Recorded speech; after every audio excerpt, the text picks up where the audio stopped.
네, 서울사이버대학교 통일안보북한학과의 문상균 교수입니다. 서울사이버대학교는 2024학년도에 올바른 그 북한에 대한 이해를 기반으로 해서 건전한 안보관을 확립하고 또 미래의 통일을 준비할 수 있는 인재를 양성하기 위해서 통일안보 북한학과를 신설할 예정입니다. 그래서 이번 강의는 이 통일안보 북한 분야에 관심이 있는 예비 수강생들을 위해서 이 자리를 마련했습니다. 여러분들 그 한반도 안보의 핵심 이슈는 뭐라고 생각을 하십니까? 오늘 이 강의를 통해서 한반도 안보의 핵심 이슈에 대해서 하나하나씩 짚어보도록 하겠습니다.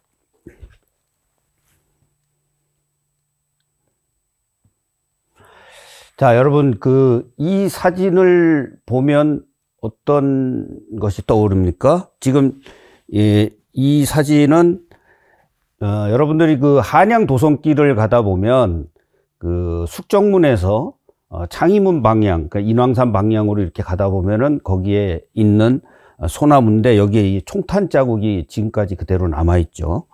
우리가 이 나무를 121 사태 소나무라고 이렇게 칭하고 있습니다.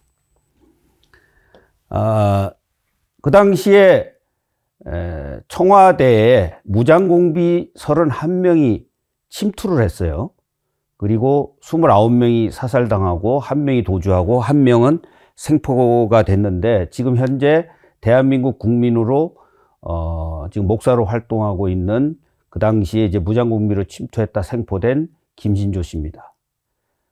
그 무장공비들은 그럼 어떤 경로를 통해서 우리 청와대까지 침투를 했을까요?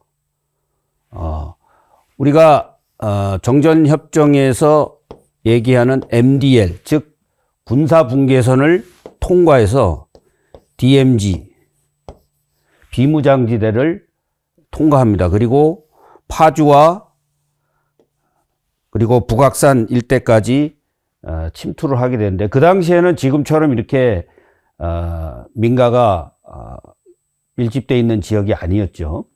그래서 북한이 이 지역까지 침투를 해서 청와대를 기습하려고 하는데 여기서 이제 총격전이 벌어지면서 그 다음부터 이제 결국은 청와대 기습 사건은 실패로 끝나게 됩니다. 그러면은 북한은 군사분계선을 넘어서 DMZ를 통과해서 청와대까지 왜 오고자 했을까요? 그들은 왜 이런 대통령을 기습적으로 암살하기 위한 시도를 했을까요? 그 이면을 우리가 한 번 더 들여다볼 필요가 있습니다.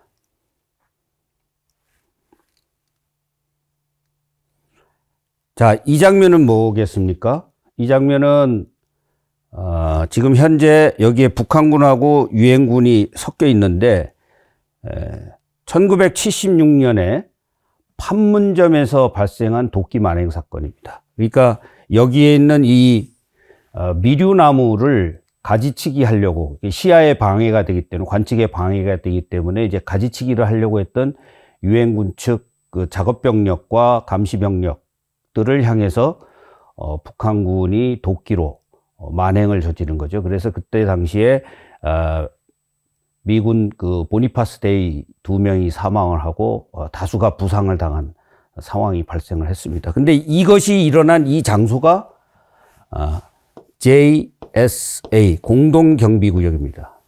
이 공동경비구역은 왜 설치가 됐을까요? 그리고 공동경비구역에서 이렇게 서로 얽힐 수밖에 없었던 상황은 무엇이었을까요? 이 부분도 한번 잘 살펴볼 필요가 있습니다. 자, 이 장면은 뭡니까? 1980년대에 우리나라가 급속적으로 발전을 하면서 1988년 88 올림픽을 앞두고 있었던 시점에 일어난 사건입니다. 1987년 아랍에미레이트에서 한국으로 이동을 하던 대한항공 858기를 미얀마 상공, 즉 과거에는 이제 버마였습니다. 미얀마 상공에서 폭파해서 탑승객 115명이 전원 사망했던 사건이죠. 그리고 지금 이 모습은 당시에 그 폭파범 중에 하나였던 김현희가 연행되는 장면입니다. 북한은 그 시점에 이 체제 경쟁과 이 분단의 이러한 그 아픔을 어떤 식으로 표현했을까요? 테러라고 하는 방식으로 이런 그 끔찍한 만행을 저질렀습니다. 이 장면은 뭡니까? 지금 남과 북의 함정들이 충돌하고 있는 장면입니다. 이 모습이 나타나고 있는 이 장소는 어디일까요?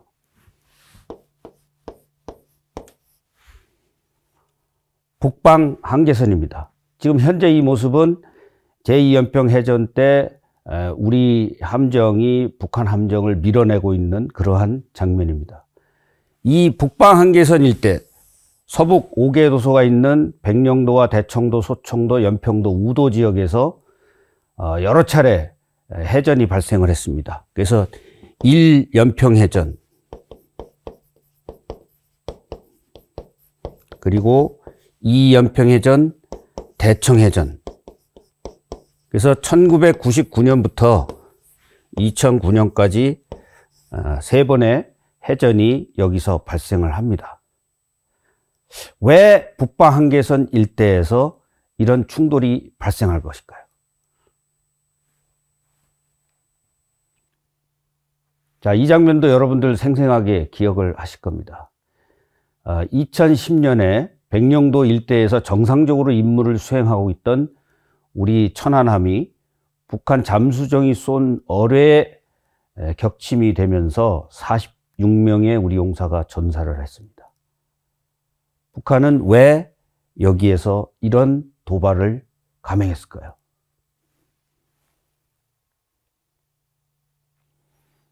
자, 이 장면도 여러분들이 신문을 통해서 여러 번 목격을 했을 겁니다.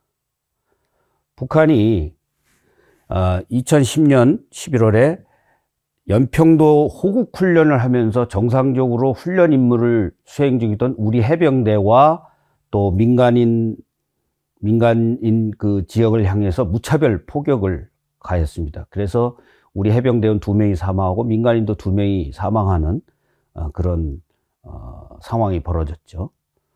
그 당시에 북한의 그 남북 장성급 군사회담의 북측 단장은 우리 영해에서 포사격을 한다면 즉각적인 물리적 조치를 취하겠다 하고 우리에게 경고를 했어요.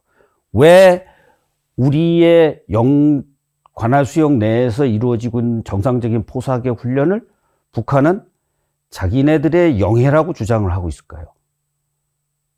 그 원인은 무엇일까요?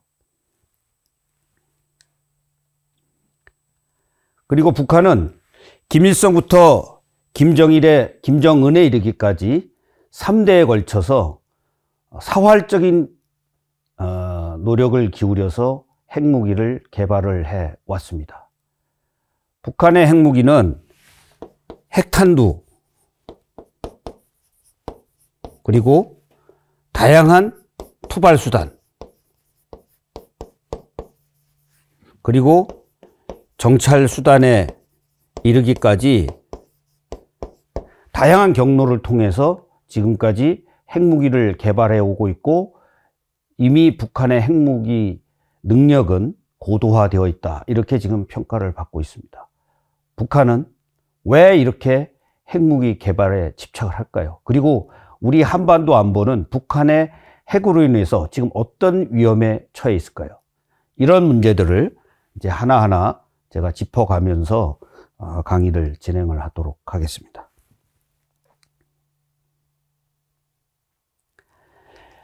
자, 지금 제가 말씀드렸던 지금 이 사진들을 이렇게 쭉 보면 거기에 세 가지 핵심 이슈들이 담겨져 있습니다. 그 첫 번째가 정전체제라는 이슈고요. 그 다음이 북방한계선, 그리고 북한의 핵 문제입니다. 그래서 저는 이 한반도 안보에 있어서 이 세 가지가 핵심 이슈다 이렇게 판단을 하고 있기 때문에 그런 관점에서 이 세 가지를 하나하나 설명을 드리도록 하겠습니다. 자, 1953년에 6.25 전쟁이 끝나면서 체결된 정전협정은 70여 년을 유지해온 역사상 유례를 찾아보기 힘든 길고도 긴 휴전협정이었습니다. 원래 휴전협정이라는 건 뭡니까? 일시적으로 전쟁을 중단하는 협정이죠. 근데 이 일시적으로 전쟁을 중단하는 협정이 70년을 유지를 해온 거죠. 이 정전협정으로 전쟁이 종결되는 게 아니기 때문에 정전협정 60조에 보면은 어떤 조항이 있냐?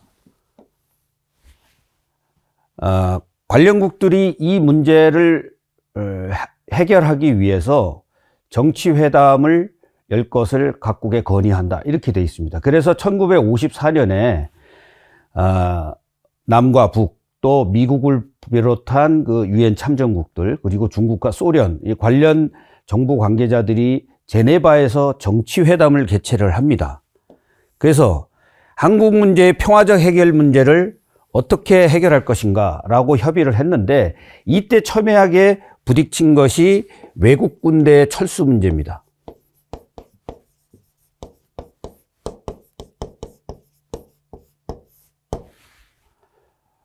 공산 측은 남쪽에서 선거 6개월 전 이전까지는 휴전 이후에 모든 외국 군대가 철수를 해야 된다라고 주장을 했고, 유엔군 측은 남쪽에 통일된 독립적이고 민주적인 정부가 수립될 때까지는 유엔군은 주둔하겠다라는 입장이 이제 첨예하게 맞부딪히면서 결과적으로 성과 없이 종료가 됐습니다. 그래서 그 이후는 한반도는 전쟁이 완전히 끝난 상태도 아니고 또 완전하게 평화가 온 상태도 아닌 이 정전체제라고 하는 것이 70년 동안 지속이 된 거죠. 그래서 우리는 남북기본합의서 1992년에 남북기본합의서, 2000년에 6.15 공동선언, 2018년에 판문점 선언 등 다양한 대화의 노력도 기울여 왔습니다. 그러나 앞에서 제가 설명드렸던 청와대 습격 사건이라든가 천안함 폭침, 연평도 포격전, 또 북한의 핵 위협 등 이런 다양한 도발로 또 점철이 되면서 한반도에는 매우 불안정한 평화가 유지되고 있는 상황입니다. 그러면 이 정전체제라는 건 뭘까요? 정전체제. 이 군사정전협정을 이행하고 준수하기 위한 제도적, 실제적 규범이다. 그러니까 군사정전협정에는 한반도의 군사질서를 규정하기 위한 그러한 제도적인 내용들이 담겨져 있습니다. 그리고 실제적으로 그 정전협정에 의해서 이 정전협정을 관리하고 이행하기 위한 그런 실제적인 또 규범들이 존재를 하고 있죠. 그런 것들을 통틀어서 정전체제라고 얘기하는데, 이것이 지금 현재 한반도 전쟁 억제의 틀로 작용을 해오고 있는 것입니다. 그래서 앞에서 말씀드렸듯이 한반도는 불안정한 평화가 장기간 지속되는 아주 특수한 상황. 그러니까 결국은 이 정전체제로 인해서 남북관계는 이 적대관계가, 전쟁이 아직 끝나지 않은 그런 상태로 지금 유지가 되고 있는 거죠. 그래서 주요 내용을 보면 군사분계선과 비무장지대 설치, 이 뒤에서 설명을 드리겠습니다. 그리고 군사정전위원회와 중립국 감동위원회를 구성해서 운영한다. 이 정전체제를 관리하기 위한 기구들이죠. 그런데 여기서 한 가지, 앞에서 제가 말씀드렸던 이 공동경비구역, 이 공동경비구역은 이 정전협정 체결 당시에 포함되어 있던 규정은 아니지만, 정전협정이 체결된 이후에 이 군사정전위원회에서 군사정전위원회, 중립국 감독위원회가 구성 운영되려면 어딘가 회의실도 만들어야 되고, 또 사무실도 만들어야 되고, 거기 경비병력들이 운영이 돼야 되고, 또 거기에 쌍방 간에 소통이 가능한 연락 채널도 만들어야 되고, 그런 것을 할 수 있는 장소가 필요하겠죠. 그래서 쌍방이 공동으로 경비하는 구역을 만들자라고 해서 정전협정 이후에 공동경비구역을 설치합니다. 그래서 지금 현재 공동경비구역을 보면 가운데 군사분계선이 지나가고요. 그리고 이 가운데 7개의 건물이 있습니다. 그래서 여기에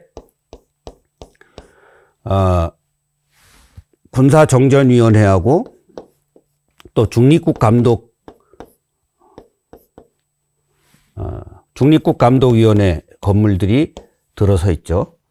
그리고 북측에는 여기에는 판문각이 있습니다. 판문각. 그리고 남쪽에는 자유의 집이 있죠. 이 판문각과 자유의 집은 이런 그 경비와 관련된 각종 사무실과 경비 인원들이 거기에 근무하면서 운영이 되는 장소라고 보시면 됩니다. 그리고 여기에 이제 경계 초소들이 위치해 있고요. 그리고 남쪽에 평화의 집이 위치하고 있습니다. 그리고 북측에는 통일각이 위치하고 있죠. 그래서 이 통일각과 평화의 집에서는 남북 간의 회담이 여기에서 이루어집니다. 판문점에서 회담을 한다 그러면은 이제 실제 이곳에서 북측에서 할 때는 통일각, 남측에서 할 때는 이 평화의 집에서 그런 회담이 이루어집니다. 저도 남북 군사 실무회담 수석 대표를 할 때 또 군사회담 여러 번 참여를 했는데 그때 이 판문점에서 통일각과 평화의 집을 오고 가면서 회담을 했던 그런 경험들이 있습니다. 그런데 여기에 애초부터 이렇게 군사분계선이 설치되어 있었을까요? 처음에 그 공동경비구역을 합의할 때는 여기에 군사분계선이 존재하지 않았죠. 그래서 여러분들이 이제 과거에 JSA 공동경비구역이라는 영화를 보면 이 공동경비구역 안에서는 남과 북의 인원들이 자유롭게 오가는 모습을 아마 보셨을 겁니다. 물론 영화이기 때문에 좀 과장된 측면은 있지만 그 당시에는 이제 공동경비구역만큼은 이제 군사분계선이 없었어요. 초소도 서로 섞여 있었고. 그런데 앞에서 보셨던 그 1976년에 8.18 판문점 도끼 만행 이후에 여기에 이제 군사분계선이 설치가 돼서 지금은 이제 남과 북으로 분리가 돼서 현재 공동경비구역이 운영이 되고 있습니다. 다음에 이제 이 전쟁포로에 관한 조치인데요. 이 전쟁포로 문제가 사실은 이 정전협상을 하는 동안 2년 동안 아주 뜨거운 감자였습니다. 왜냐하면 유엔군 측은 공산 측 포로들의 개인의 의견을 존중해서 자기의 의견을 따라서 송환을 원하지 않으면 송환시키지 않겠다라고 하는 자원 송환 원칙을 제시를 했죠. 그러니까 자발적으로 자기가 가겠다고 하면 보내주지만 가지 않겠다라고 하면은 보내지 않겠다는 거죠. 그런데 공산 측은 전체를 강제적으로 일괄 송환해야 된다. 그런 것이 이제 그런 원칙이 부딪히면서 2년 동안 협상이 지지부진, 지연이 됐던 그런 원인이 됩니다. 그래서 결국은 유엔군 측의 의견이 받아들여져서 이제 자원 송환의 원칙에 따라서 유엔군 측은 공산 측에다가 82,000명, 공산군 측은 13,500여 명의 포로를 우리에게 송환하면서 서로 이제 교환이 이루어집니다. 그래서 이 전쟁 포로에 관한 조치는 이미 이제 그 상태에서 종결이 됐다라고 보는 거죠. 그런데 문제는 그 당시에 우리 국군 포로 실종자들이 우리가 추산하는 한 83,000여 명 정도로 추산을 했는데 실제 국군 포로가 송환된 인원은 한 8,300여 명 정도밖에 안 됐습니다. 그러니까 10분의 1만 송환이 된 거죠. 그래서 나머지는 북한군에 강제로 편입이 돼서 전투에 참여했거나 또 전쟁이 끝난 이후에도 또 뭐 탄광이나 이런 데서 차별 대우를 받으면서 굉장히 어려운 그런 생활을 했었습니다. 그리고 1990년대 이후에 돌아가신 조창호 소위를 필두로 해서 이제 국군 포로가 송환이 되면서 이제 국군 포로 존재가 널리 알려지게 됐고 그래서 이제 그 이후로도 국군포로가 계속 송환은 됐죠. 그러나 지금은 현실적으로 그분들이 지금 연세가 90세 이상이 되기 때문에, 지금은 현실적으로 좀 물리적으로 불가한 그런 상황입니다. 그래서 아직 국군포로 문제는 좀 남아있는 그런 상태다라고 좀 이해를 하시고, 그 정도로만 여기서 전쟁포로 문제는 얘기를 하도록 하겠습니다. 그래서 결국은 핵심은 이 전쟁이 아직 안 끝난 상태이기 때문에 이 정전 체제를 평화 체제로 어떻게 이제 전환할 것이냐, 그것이 이제 우리에게 남은 과제죠. 그러니까 우리가 앞으로 여러분들이 이 부분을 공부하시려고 하면은 정전 체제에서 우리가 평화 체제로 어떻게 선순환적으로 이걸 잘 풀어나갈 것이냐라고 하는 것을 고민을 해야 될 필요가 있습니다. 그럼 이제 정전협정 내용에 대해서 좀 더 자세하게 알아보겠습니다. 이 정전협정 내용을 보면 군사령관에 체결한 정전협정이거든요. 그래서 핵심은 적대 행위나 무장 행동의 일시적 잠정적 중지입니다. 그래서 이 쌍방 군사령관이 현 시간부로 적대 행위와 무장 행동을 중단하자, 이러한 그 순수한 군사적 성격의 협정이죠. 그런데 정전협정이 체결됐다고 해서 전쟁이 법적 정치적으로 종결되는 게 아니기 때문에, 그래서 이제 앞에서 말씀드렸던 정부 대표 간의 정치회담을 통해서 평화협정 체결이 필요하다는 거죠. 그래서 제네바 회담을 열었지만 이제 성과 없이 종료가 된 상태고요. 그리고 정전협상은 1957년 7월부터 53년 7월까지 2년간 진행이 됐어요. 잠깐 그 당시 이제 전황을 보면 우리 한반도가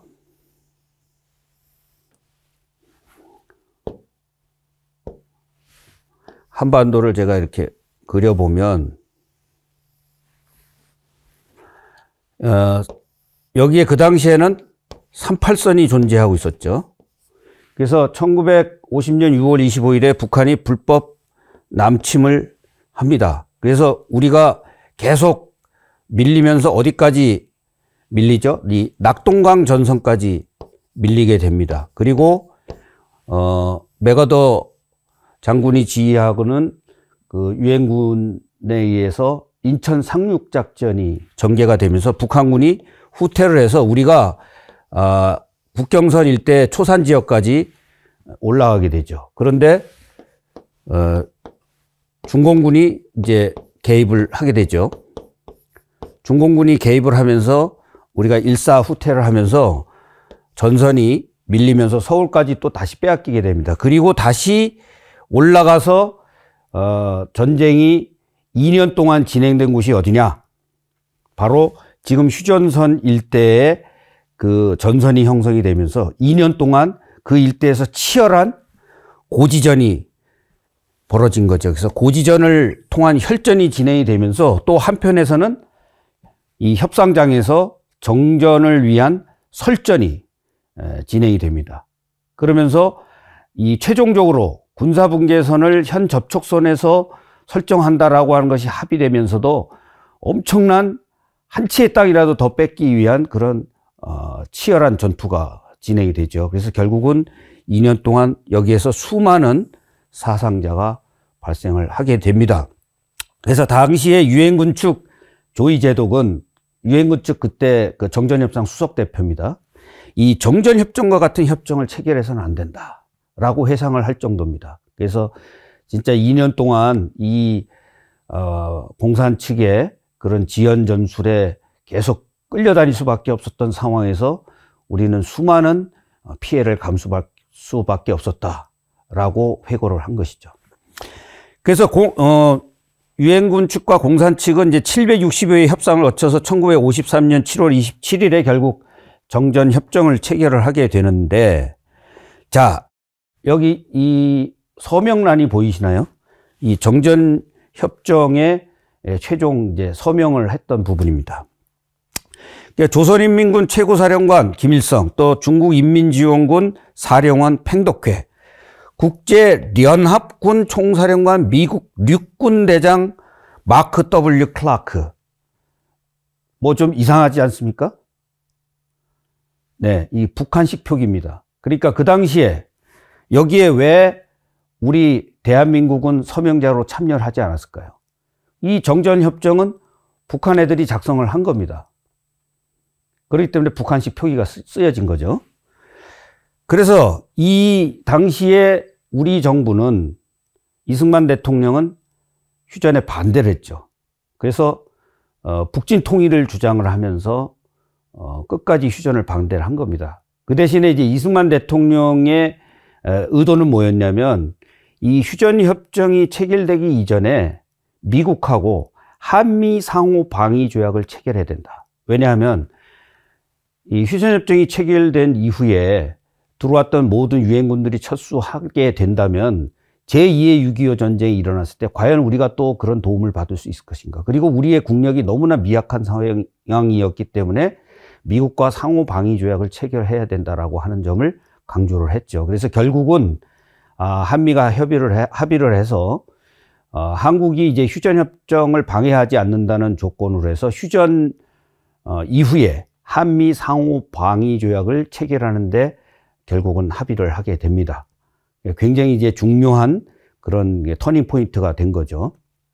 그리고 우리가 여기에 서명을 안 했다고 해서 그럼 우리 당사자가 아니냐? 서명은 안 했지만 우리는 엄연하게 지금 이 정전협정을 유지 관리하는 이행의 당사자로서 존재하고 있고 지금 유엔군 사령부와 협력해서 지금 정전협정을 관리하고 있다. 이렇게 이해를 하시면 되겠습니다. 그리고 이제 이 정전협정의 내용의 핵심은 군사분계선과 비무장지대, 군사정전위원회와 중립국 감독위원회 구성 운영 등 한반도의 군사 질서를 규율하는 이런 내용들이 핵심입니다. 그래서 정전협정의 핵심이 뭐라 그랬습니까? 적대 행위와 무장 행동을 금지시킨다. 그래서 군사력을 분리하는 MDL, Military Demarcation Line, 군사 분계선이죠. 그리고 Demilitarized Zone, 비무장지대. 그래서 한반도의 중간에 이제 접촉선을 따라서 이렇게 MDL 군사 분계선이 설정이 되고 북쪽으로 2km, 남쪽으로 2km. 그래서 총 4km의 비무장지대를 설정하는데 합의를 합니다. 처음에 군사분계선을 공산 측은 전쟁 이전에 38도선으로 긋자라고 요구를 했어요. 근데 이제 유엔군 측에서는 38도선은 추상적인 선이다. 실질적으로 군사분계선이 되려고 하면 현재 접촉선을 중심으로 해야 된다라고 해서 이제 그것이 밀고 당기는 과정을 거쳐서 최종적으로는 이제 유엔군 측에서 요구한 현재 접촉선을 중심으로 해서 이제 군사분계선이 설정이 됩니다. 그리고 비무장지대도 이제 공산 측은 남북으로 각각 10km씩 해서 20km를 주장했던 반면 유엔군 측은 이제 20마일로 하자. 우리 키로수로 따지면 한 32km 정도 했죠. 그렇게 최초에는 요구를 했다가 최종적으로는 이제 쌍방 2km씩 해서 4km로 정리가 된 것입니다. 그리고 정전협정을 이행 준수하는 기구인 군사정전위원회를 유엔군과 또 그 당시에 이제 북한하고 중국군이 같이 있었죠. 그래서 구성 운영해서 이 군사정전위원회가 이제 이 정전체제를 유지하는 핵심 기능과 역할을 수행을 했고요. 그리고 이 중립국감독위원회라는 거를 구성을 하는데 왜 중립국감독위원회가 필요했을까요? 그 당시에 이게 정전협정입니다. 휴전협정입니다. 그러면은 휴전하는 당시에 쌍방의 군사력이 증감돼서는 안 된다. 현재 상태로 유지가 된 상태에서 다시 교전이 벌어지더라도 현재 동등한 조건에서 교전이 이루어져야 된다. 그래서 외부로부터 1대1 교체를 제외한 추가적인 인원이 들어오거나 추가적으로 무기가 증강되는 것을 금지하는 그런 조항들이 들어있습니다. 그래서 이거는 중립국에다가 이 감독 임무를 부여하자라고 해서 유엔군 측은 당시에 중립국이었던 스위스와 스웨덴 그리고 공산군 측은 폴란드와 체코슬로바키아 당시에 이 폴란드와 체코슬로바키아는 소련의 위성국 그래서 동구권의 공산국가였죠. 이렇게 이제 각자가 그 국가를 지정을 해서 이 인원들이 이제 이런 감시 임무를 수행을 했던 겁니다. 그러면 이 정전협정 지금도 유효할까요? 1990년대 이후에 북한의 정전협정 무시라 책동으로 인해서 정전체제는 진짜 실효성 여부를 따져봐야 할 정도로 지금 비정상적으로 운영이 되고 있습니다. 1991년에 이제 군사정전위원회 유엔건축 수석대표로 한국군 장성이 임명이 됩니다. 그래서 북한이 이를 빌미로 해서 1994년에 군사정전위원회에서 철수를 하게 됩니다. 이 당시 상황이 어떤 상황이었을까요? 네. 소련이 붕괴하고 동구권 국가의 공산국가들도 차례 연쇄적으로 붕괴하던 그 시점이었습니다. 그래서 중립국감독위원회 공산군 측의 체코슬로바키아도 체코와 슬로바키아로 분리 독립이 되고 폴란드도 이 소련의 위성국가로부터 이제 벗어나게 되죠. 지금은 폴란드가 우리의 FA-50 전투기, 또 K2 전차, K9 자주포를 수입해서 쓰는 K방산의 핵심 협력 국가로 변했습니다. 그리고 정전협정을 이행하고 감시하기 위한 기구가 이렇게 무력화된 상황에서 북한은 이제 미국과 별도의 채널로 대화를 하기 시작하는데요. 그 당시에 조선인민군 판문점 대표부를 설치해서 1998년부터 유엔사와 조선인민군 장성급 회담이라는 것을 운영을 합니다. 그래서 거기에서 이제 이 군사정전위원회를 대체해서 정전 문제를 협의를 했지만 이것도 마찬가지 2009년 이후에는 지금 중단이 된 상태고요.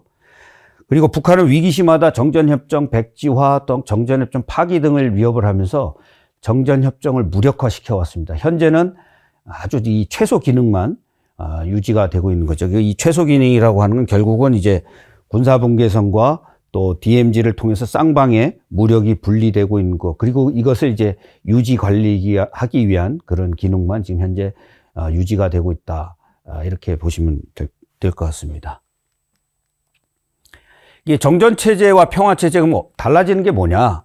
정전체제에서는 관계국 간에 이제 적대 관계가 상존해 왔습니다. 그러나 이제 우리 한국하고 중국과 러시아는 이미 관계가 정상화된 상태지만 북한과 미일 관계는 아직 정상화가 돼 있지 않은 상태죠. 그래서 평화체제가 되면 이러한 이제 적대 관계가 해소될 수 있을 것이다.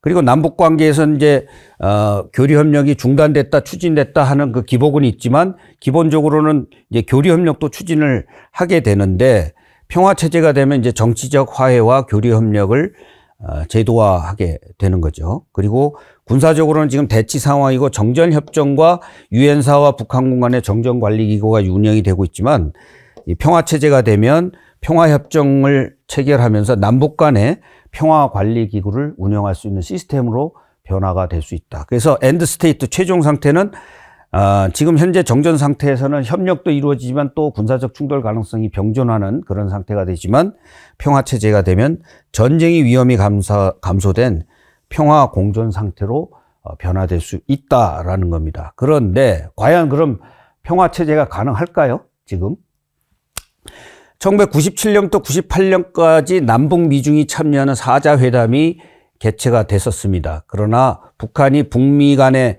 평화협정을 체결해야 된다. 즉 남북 간의 평화협정이 아니라 나는 우리에게 절대적인 위협이 되는 미국하고 평화협정을 체결해야 된다라고 주장을 하면서 주한미군 철수와 한미연합 연습 중단 등을 요구하면서 결국은 접점을 찾지 못하고 중단이 됐죠. 그 이후에도 한반도 평화체제에 관한 협상을 추진하고 평화체제의 구축을 추진하자 남북 정상선언에서 이런 이제 합의들은 이루어졌지만 현재 북한의 핵능력이 고도화되면서 한반도 비핵화 조치와 연동된 평화체제 접근법을 모색해야 되는 그런 난제에 직면을 하고 있습니다. 그러니까 북한의 진정성 있는 비핵화 조치가 선행되거나 병행되지 않으면 이 평화 논의 자체가 진전될 수 없는 그런 구조적 한계에 놓여 있는 거죠. 그래서 불안정한 이 정전 체제로 인해서 이 낭비되고 있는 이 엄청난 군비 경쟁 비용, 또 분단으로부터 초래되는 그런 엄청난 비용이 낭비되고 있는 이러한 현상을 타파하고 줄여나가기 위해서 지금 이제 집단적인 지성을 결집해야 된다. 그래서 여러분들이 이 정전 체제에 대한 이해를 올바르게 함으로써 이 문제를 우리가 좀 더 어떻게 풀어나갈 것인가, 그런 해안을 찾아낼 수 있지 않을까 하는 생각을 해봅니다. 자, 다음은 북방 한계선과 관련된 내용입니다. 이 정전협정을 제가 앞에 설명을 드렸는데 정전협정을 체결할 때 지상에서의 군사분계선은 합의를 했어요. 그런데 해상에서의 군사분계선은 명시적인 합의를 못했습니다. 왜 그랬을까요? 우선 그 당시에 이제 한반도 안보 상황에서 제해권과 제공권에 관련된 거 말씀을 드리면 여기 이제 한반도가 이렇게 있으면 이 공중의 제공권 그리고 이 바다의 제해권 이거는 우리 유엔군 사령부가 유엔사가 완전히 장악을 하고 있었어요. 그러니까 초기에 북한군의 그 공군력과 해군력은 괴멸이 된 거죠. 그래서 여기에 유엔군 사령관 클라크 대장의 명칭을 따서 클라크 라인이라고 하는 봉쇄선을 만듭니다. 그래서 외부로부터 이 해상을 통해서는 북한에 어떠한 그 장비나 물자가 들어갈 수 없도록 봉쇄를 한 거죠. 그런 상황에서 이제 이 정전협상을 하면서 그 해상에서의 군사분계선도 설정을 해야 된다. 그래가지고 쌍방 간에 협의를 합니다. 협의를 하는데 어떤 문제가 발생하느냐. 유엔군 측은 당시 영해의 개념이 3해리였어요. 그리고 공산 측은 12해리를 주장합니다. 이게 뭐냐면 우리가 이제 영해 지금은 국제해양법상으로 12해리가 지금 공인된 그 영해의 개념이죠. 영해의 개념인데 그 당시에 유엔군 측은 3해리를 주장을 했어요. 왜 3해리를 주장을 했습니까? 이 영해가 굉장히 좁죠. 공산 측은 좀 넓게 설정을 요구를 하고 왜냐하면 이거는 이제 해양 세력의 파워와 관계가 있습니다. 그 당시에 이제 미국을 비롯한 영국 등 이 서방 세력들의 해군력이 워낙 강대했기 때문에 이런 서방 세계는 훨씬 더 많은 공해를 필요로 했던 거죠. 영해가 적었으면 적을수록 돌아다닐 수 있는 바다의 범위가 넓어지는 거죠. 그걸 막고자 이제 공산 측은 영해의 범위를 넓혀서 그러한 이 서방 세력들의 그런 해군력이 자기 영해에 영향을 미치는 것을 최소화하기 위해서 영해를 12해리로 주장을 한 겁니다. 그래서 결국은 쌍방이 여기에 대해서 합의를 하지 못하고 해상에서의 군사분계선은 설정이 안 된 상태로 정전협정이 체결이 되죠. 그리고 또 북한은 이 중립지역에 보면은 이쪽에 이 황해도와 경기도를 구분하는 행정구역 선으로서 이제 이 도계선이 그어져 있어요. 그래서 이 도계선 북쪽에 있는 섬 중에서 백령도, 대청도, 소청도, 그리고 연평도, 이 우도 여기에 대해서 유엔군 측이 철수해라. 여기는 황해도 이북 지역이기 때문에 우리 관할 구역이다. 유엔군 측은 단호하게 거절하죠. 왜냐하면 38도선이 거졌을 때부터 이미 이 지역은 국제연합군 우리의 영토였고 그리고 전쟁 중에도 유엔군이 장악을 하고 있던 지역이기 때문에 이 지역에 대해서는 북한의 요구를 수용할 수 없다. 그래서 결국은 정전협정에 이 서북 5개 도서에 대해서는 국제연합군 관할하에 둔다라고 최종적으로 합의를 하게 됩니다. 그래서 정전협정이 체결이 됐어요. 정전협정이 체결이 됐는데 지금 이 지역에 어떤 상황이 벌어집니까? 지상에서는 군사분계선이 있고 비무장지대가 있기 때문에 완전하게 무력이 분리가 됐는데 이 해상에서는 선이 없다 보니까 계속 유엔군 측 함정들이나 우리 측 배들이 북쪽으로 올라가면서 거기에서 이제 충돌이 계속 발생을 한 거죠.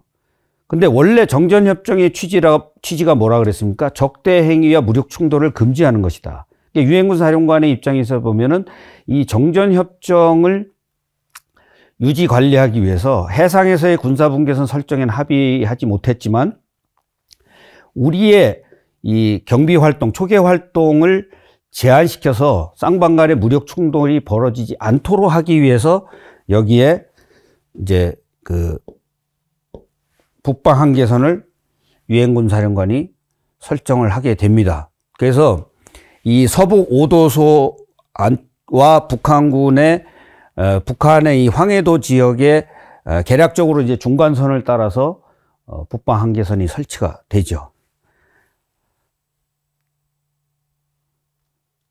그런데 이 북방 한계선이 설치됐을 때 사실 북한 측은 해군력이 괴멸된 상태였기 때문에 오히려 북한 측 입장에서 보면은 고마운 선이 될 수 있죠. 우리 전력들이 더 이상 위로 올라가지 않고 북한군은 이제 안정된 상황에서 해군력을 증강할 수 있었던 상황이기 때문에 북한의 입장에서는 그 이후에 20년 동안 여기에 대해서 이의를 제기하지 않습니다. 그러나 20년 후인 1970년대가 되면서 이제 북한군이 해군력이 이제 복원이 되면서부터 서해 사태라고 하는 그런 이제 도발을 이 북방 한계선 일대에서 일으키면서 여기에 대해서 이제 문제 제기를 하게 됩니다.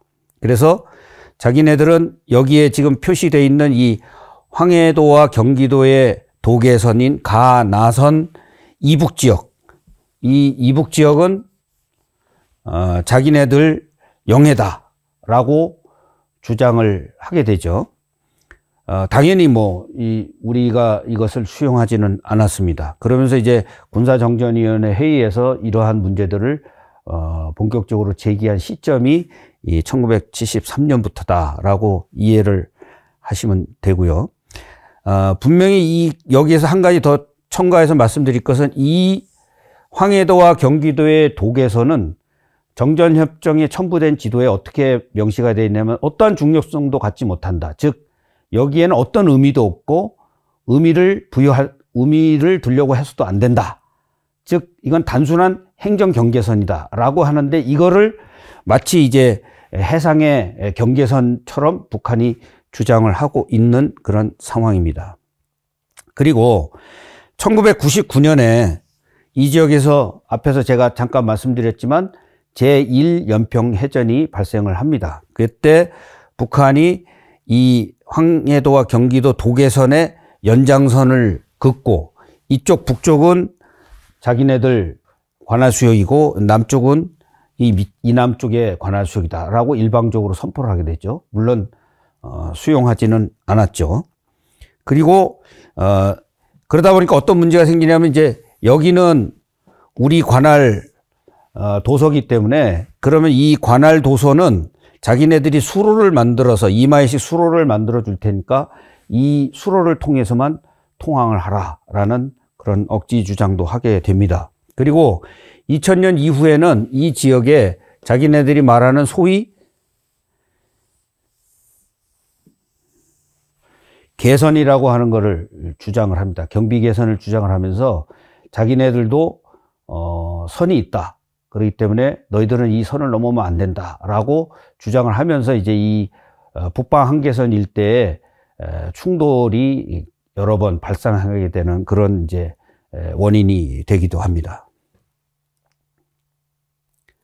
그래서 북한은 이 지역에서 도발을 통한 무실화 책동을 해왔는데요. 아까 말씀드렸듯이 이제 해군력이 복원된 다음에 1973년부터 43회 그런 침범 도발을 했고요. 그리고 2차 연평해전, 대청해전, 또 천안함 피격사건, 연평도 포격전 이런 다양한 도발을 통해서 북방 한계선을 무실화하려고 하는 그러한 그 시도를 했습니다. 그러면서 또 한편으로는 협상을 통한 무실화 시도를 또 벌이게 됩니다. 그래서 1992년에 발효된 남북 불가침 부속 합의서에는 해상 불가침 구역은 쌍방이 지금까지 관할한 구역으로 한다. 그래서 우리는 이 북방 한계선이 국제법적 원칙에 부합된 경계선이고 또 북방 한계선 이남 수역은 실효적으로 우리가 지금까지 지배해온 관할 수역으로 확고하게 인식을 하고 지키고 있는데 북한은 이를 부정을 하고 있는 상황이죠. 그래서 2000년 이후에 국방장관 회담이라든가 남북 장성급 군사회담 등 이런 남북 군사회담을 통해서 북방 한계선을 분쟁 지역으로 본격적으로 쟁점화하려고 합니다. 그래서 북한은 서해 해상 군사 분계선 확정 문제를 협의하자 이렇게 집요하게 제기를 해왔고요. 또 남북 공동어로 구역과 평화수역을 설정하자. 제가 아까 이쪽 지역에 보면은 북방 한계선이 이렇게 설정이 되고 또 자기네들이 주장하는 개선이라는 게 있다 그랬지 않습니까? 그래서 이 중간 여기를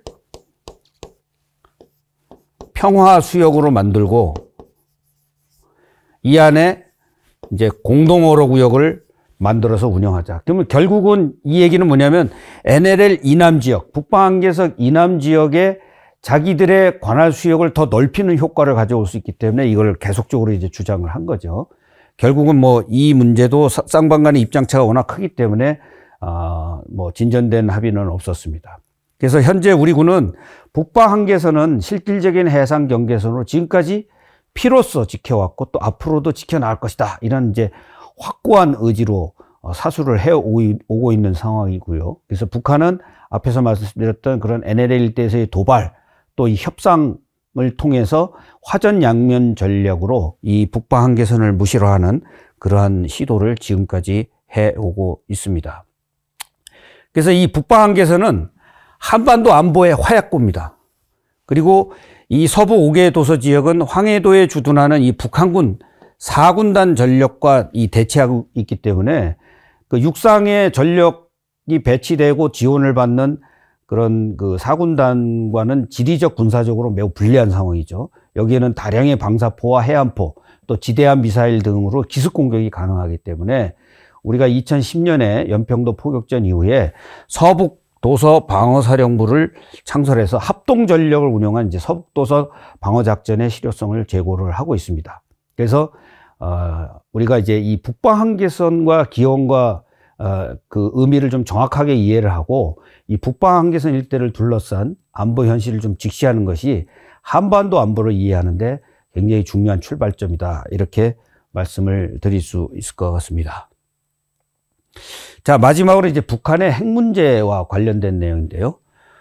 북한의 이제 그 1961년에 쿠바 미사일 사태가 발생하고 난 다음에 소련의 굴복을 목격을 합니다. 그래서 그 쿠바에 소련이 핵미사일 기지를 만들려고 했는데 미국의 케네디 대통령이 해상 봉쇄를 결정하면서 결국은 후르시초프 당시 공산당 서기장이 여기에 굴복을 하게 됐죠. 그래서 북한은 이제 독자적으로 핵무기를 개발할 필요성이 있겠다라고 결정한 것으로 추정이 되고요. 그래서 이제 이 핵무기 개발은 이제 북한과 소련 간의 이런 핵 협력에서부터 출발합니다. 그래서 북한과 소련 간의 원자력 평화적 이용에 관한 협정을 체결하고 소련의 권유로 북한은 NPT 즉 핵 확산 금지 조약에 가입을 하게 되죠. 그리고 영변에 이제 소형 연구용 원자로를 만들게 되고요.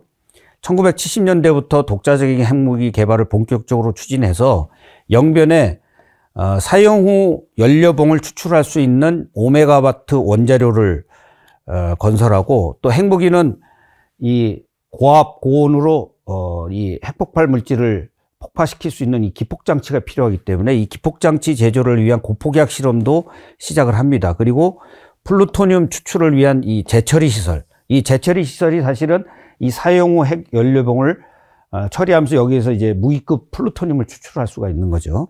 이런 것들을 이제 건설을 하게 되고요. 1982년에 미국 정보 당국이 이제 이런 상황을 계속 감시를 해왔는데 프랑스 상업위성이 이 영변 핵시설 사진을 보도하면서 이제 국제사회에게 공개가 되면서 본격적으로 문제가 되기 시작합니다. 그래서 북한은 재처리 시설을 포함한 이 플루토늄 핵무기 제조를 위해서 영변에 이제 이 핵시설을 구축을 했고요. 또 다른 핵물질인 우라늄 농축시설은 1990년대 말부터 비밀리에 건설을 한 것으로 이렇게 추정을 하고 있습니다. 이 재처리 시설이나 뭐 원자로 같은 이런 대규모 시설들이 필요한 플루토늄 제조 공정은 우리가 영변 핵시설은 다양한 정찰 감시 장비로 감시를 하고 있는데 이 원심 분리기를 이용해서 고농축 우라늄을 만들어서 핵무기를 만들 수 있는 이 고농축 우라늄 시스템은 이 탐지가 쉽지 않습니다. 그렇기 때문에 지금까지도 이 정확한 규모를 파악하는 것이 굉장히 어려운 상황이다. 그래서 북한의 핵위협은 지금 북한은 이미 핵 능력이 고도화되어 있고 핵 보유국이다 이렇게 지금 주장을 하고 있습니다. 그래서 북한의 핵 능력을 보면 먼저 이제 핵탄두를 개발을 해야 되겠죠.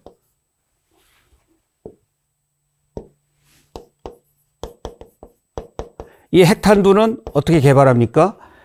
이 6번의 핵실험을 통해서 원자탄, 수소탄, 그거 소형화, 경량화 시키는 그런 과정을 거칩니다. 그리고 투발수단이 필요하겠죠. 운반수단.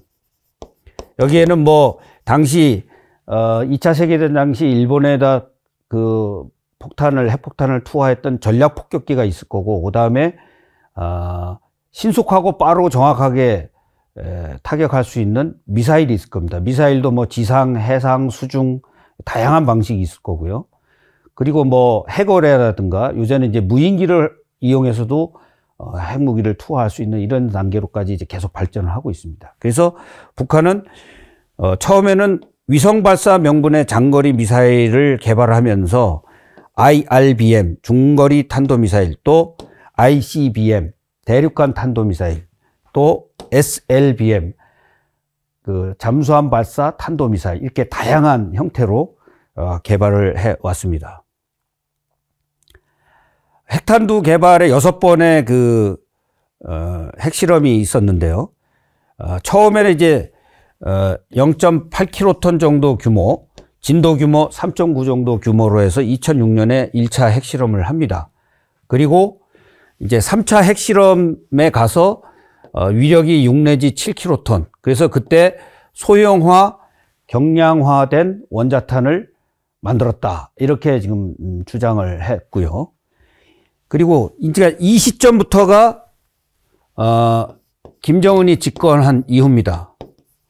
보통 3년 주기로 3, 4년 주기로 이렇게 핵실험을 해왔는데, 김정은이 집권해서 원자탄을 만든 이후부터 이제 수소탄 실험을 집중적으로 하죠. 그래서 2016년에 하고 17년에만 3번의 핵실험을 감행을 합니다. 그래서 2016년 4차 핵실험 때는 시험용 수소탄에 성공했다. 그래서 원자탄과 수소탄, 그래서 핵 분열을 이용한 원자탄과 핵 융합을 이용한 수소탄의 중간 단계인 증폭 핵 분열탄을 만든 것을 우리가 추정을 했고요. 5차 핵실험 때는 10킬로톤까지 위력이 높아지면서 핵탄두 폭발 시험을 했다. 그리고 2017년 마지막 6차 핵실험 때는 50킬로톤 규모의 그런 고위력을 보여주면서 수소탄을 완성했다라고 주장을 했습니다. 실제적으로 이제 이 정도 능력이 있다라고 서방 세계도 지금 보고 있는 상황입니다. 그리고 발사체하고 이제 정찰 위성도 병행해서 개발을 하는데요. 아까 말씀드렸듯이 이제 위성 명분으로 개발을 했다고 했지 않습니까? 그래서 북한이 은하라고 하는 발사체, 그러니까 과거에는 우리가 이거 대포동 미사일이라고 했습니다. 그러니까 북한은 이제 그걸 은하 발사체라고 하고요. 그 은하 발사체에 위성체인 광명성 1형부터 5형까지 해서 이제 계속 쏘아 올렸다. 그리고 2023년 11월에 천리마 1호에 만리경 1호를 쏘아 올려서 현재 정상적으로 궤도에 올려서 군사정찰 위성으로서 역할을 수행하고 있다. 이렇게 지금 주장을 하고 있고, 또 우리 군에서도 지금 그 위성이 정상적으로 궤도에 진입한 것까지는 확인을 했습니다. 그래서 이 당시에 북한은 이 은하라고 하는 발사체를 통해서 엔진 추력을 높이고 또 1단, 2단, 3단 분리 기술을 확보한 것으로 이렇게 봅니다. 결국 이것이 이제 ICBM 만드는 그 기술로 계속 활용이 된 거죠. 그리고 북한이 가장 취약하다고 판단했던 이 눈, 정찰 위성까지도 지금 현재 발사하고 앞으로도 계속 발사해 나갈 것이다 라고 지금 예고를 하고 있는 상황입니다. 그리고 중거리 탄도미사일과 대륙간 탄도미사일은 화성 계열로 해서 화성 15형, 17형, 18형, 그리고 고체 연료와 액체 연료 모두 다 지금 개발을 하고 있습니다. 액체 연료 같은 경우는 그 미사일을 발사대에 거치하고 액체를 주입을 해서 연료를 주입하고 하면은 우리가 감시하고 있는 감시 정찰막에 쉽게 노출이 되기 때문에 이 고체 연료로 해서 언제든지 기습적으로 발사할 수 있는 능력을 확보하기 위해서 지금 굉장히 그 역량을 집중을 하고 있는 상태고요. 결국은 이 IRBM이나 ICBM을 개발하는 목적은 괌이나 주일 미군기지 그리고 미국 본토를 위협할 수 있는 능력을 내가 보여주겠다라고 하는 거죠. 그리고 결국은 지금 현재 북한이 아직까지 우리가 확인되지 않은 기술은 이 탄도가 우주로 들어갔다 대기권으로 진입할 때 약 7,000도 이상의 고열이 발생하는데 과연 이것을 감당할 수 있는 능력을 갖고 있느냐. 그리고 마지막 순간에 종말 단계에서 유도 기술을 통해서 정확하게 목표를 타격할 수 있느냐. 이 문제는 아직 검증이 안 된 상태입니다. 그리고 최종적으로 이제 나중에 현재까지는 고각 발사를 해왔지만 ICBM급 그 실거리 발사도 감행할 수 있다라고 보고 있는 겁니다. 그리고 잠수함 발사 미사일 같은 경우는 이제 북극성 계열로 지금 개발을 하고 있는데 이 고체 연료를 사용하고 있고 수중에서 발사해서 수면 위로 이제 떠올라서 거기에서 점화가 돼서 목표물을 타격하는 콜드런치 방식도 지금 개발이 된 상태입니다. 그리고 북한은 핵 잠수함을 지금 개발을 하겠다. 그 지금 과제로 지금 추진을 하고 있고 이미 설계까지 끝냈다라고 주장을 하고 있는데 이 핵 잠수함을 이용해서 발사를 하게 되면 북한의 그 핵 위협은 더욱 고도화될 수 있다. 그리고 북한은 극초음속 미사일도 지금 개발을 하고 있습니다. 그래서 우리가 요격하기 어려운 그러한 그 다양한 다종의 발사 수단들을 개발을 하고 있는 겁니다. 그리고 전술핵도 개발을 하고 있는데요. 2017년까지는 이제 전략핵 전력을 확보하면서 이제 핵무력을 완성했다라고 주장을 했고요. 2021년 8차 당대회 이후에 전술핵 전력을 강화하는 데 지금 집중하고 있습니다. 그래서 2022년에 새로운 핵 도트린을 채택을 하는데 핵무력 정책법을 채택을 해서 이 첫 번째 사명은 미국 등 강대국으로부터의 핵 공격이 왔을 때 그것에 우리가 대응할 수 있는 그래서 핵 공격을 억제할 수 있는 그런 능력을 가지려고 한다라는 게 첫 번째 임무라면 두 번째 임무는 북한이 위협을 받거나 또는 김정은이 위협을 받을 경우에는 선제 공격을 할 수 있다. 그래서 이 선제 공격을 포함한 이 공세적인 핵 독트린을 법제화합니다. 그리고 2023년 9월에 핵무기 발전을 고도화하겠다고 하는 것을 헌법에 아예 명시를 해버리죠. 그리고 전략군 산하에 대륙간 탄도미사일 부대라든가 또는 열차에서 미사일을 발사하는 철도기동 미사일 연대 또 전술핵 운영부대의 대남 핵공격 훈련 등도 지금 식별이 되고 있기 때문에 이러한 분야에서 지금 상당한 이제 실제 사용할 수 있는 무기로 지금 이제 진화되고 있다 이렇게 보시면 됩니다. 그래서 최종 수단에 중점을 둔 이 전략핵 그리고 실전 사용에 중점을 둔 전술핵 그리고 정찰 감시 능력 이러한 것들이 이제 패키지로 완성이 되면 이제 북한의 핵 위협은 핵을 가지지 않은 우리 입장에서는 정말 이 재래식 전력을 상쇄할 수 있는 그 어떤 전력보다도 무서운 이제 위협이 되는 거죠. 그래서 우리가 이제 한미 동맹을 통해서 이러한 문제를 지금 여러 방면에서 지금 고민을 하고 해결해 나가기 위한 노력을 하고 있습니다. 북한이 이제 전술핵 투발 수단들을 지금 개발하는 걸 보면 전술 유도무기나 뭐 방사포 등 이제 KN 계열의 그런 이제 단거리 미사일들, 그 다음에 전략 순항 미사일이라고 하는 화살 1, 2형, 그리고 소규모의 미니 SLBM 잠수함 발사 미사일, 또 북한이 이제 개발했다고 주장하는 이제 수중 핵 무인 공격적인 해일 이런 것들이 지금 전술핵 투발 수단으로 다양하게 개발이 되고 있습니다. 자, 이 마지막으로 이제 좀 정리해서 말씀드릴 거는 북한이 그러면 이 핵무기를 개발하는 과정에서 어떠한 외교 전술을 구사해 왔는가? 그래서 세 차례 이제 위기 국면에서 이제 협상을 파국으로 몰고 가면서 양보를 얻어대는 그런 외교적 전술을 구사했는데 이거를 우리는 이제 벼랑 끝 외교다라는 용어를 썼죠. 그래서 1993년에 북한이 NPT의 핵 확산 금지 공약에 가입돼 있는 상태이기 때문에 국제 원자력 기구 IAEA의 핵사찰을 받아야 되는 의무가 있었던 거죠. 그래서 핵사찰을 해보니까 중대한 불일치가 발생한 겁니다. 즉 북한이 영변 핵시설에서 추출한 플루토늄이 약 80g 정도다라고 했는데 실제 그 IAEA가 추정한 것은 10에서 12kg 정도로 아주 그 엄청난 차이가 발생한 거죠. 그래서 이때 이제 특별 사찰을 요구하니까 북한은 이제 그러면 나 핵확산 금지 조약에서 탈퇴하겠다.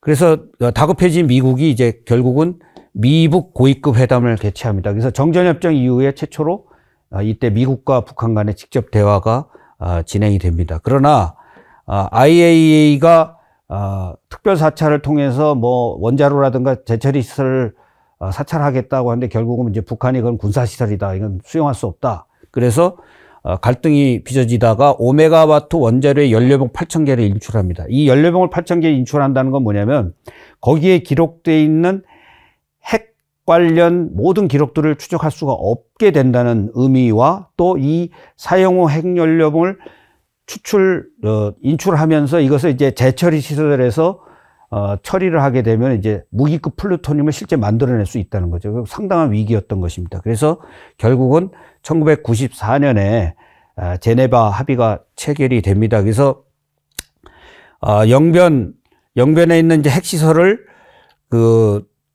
이제 동결하고 나중에 이제 해체하는 걸 조건으로 해서 북한에 경수로를 2기를 건설해 주기로 합의를 하죠. 1000메가와트급 경수로 2기니까 이제 2000메가와트급이 됩니다. 그래서 합의를 했는데 그래서 그 당시에 이제 캐도라고 하는 한반도 에너지 개발 기구가 한미일 주도로 자본을 투자해서 한경남도 신포에 실제 경수로를 짓는 그런 그 작업이 진행이 됩니다.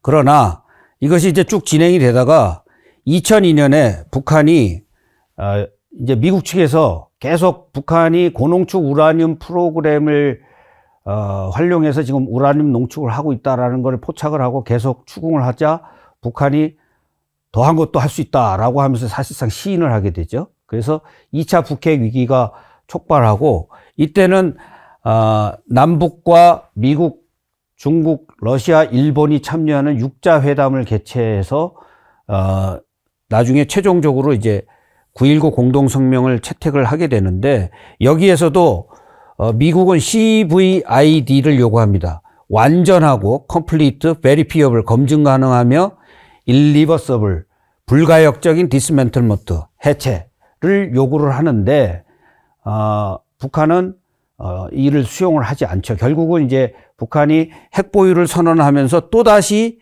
5메가와트 핵연료병 8,000개를 또 인출을 합니다. 그래서 결국은 9.19 공동성명이라는 것을 채택을 하면서 미북 관계, 일북 관계도 정상화하면서 이제 단계별로 이걸 합의를 해나가자. 그래서 213 합의와 13 합의라고 하는 단계적 이행조치 1단계와 2단계의 2가지 합의를 합니다. 그래서 여기에서 영변에 있는 핵시설을 1단계에서는 폐쇄한다. 그리고 중유를 5만 톤 제공해 주겠다. 그리고 2단계에는 13 합의 때는 이제 이걸 불능화시키고 북한이 개발하고 있는 모든 핵 프로그램을 신고해라.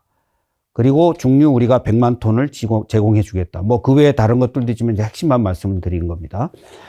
그랬지만 결국은 이제 검증에 덫에 걸리죠. 검증 단계에서 특별 사찰 문제라든가 또는 북한이 고농축 우라늄 프로그램에 대한 신고를 거부합니다. 그래서 결국은 9.19 공동성명도 그 생명을 다하게 됩니다. 2013년에 김정은이 집권한 이후에 경제건설, 핵무력건설, 병진 노선을 채택하면서 이제 핵무력 건설에 역량을 집중을 하게 됩니다. 아까 말씀드렸지 핵실험 4회 또 ICBM 등 다양한 투발 수단을 시험하면서 2017년에 핵무력을 완성하죠. 그리고 2018년에 이제 태세 전환을 해서 트럼프 정부와의 그 대화를 시도합니다. 그래서 미북 공동성명이 싱가포르에서 개최가 되고 여기에서 한반도 비핵화 문제에 대해서 상호 협의하고 노력하기로 한 이후에 결국 이제 하노이에서도 2차 미북 정상회담이 개최가 되지만 여기에서도 합의에 이르지 못하고 결국은 이제 현재는 이런 협의가 중단이 돼 있는 상태죠.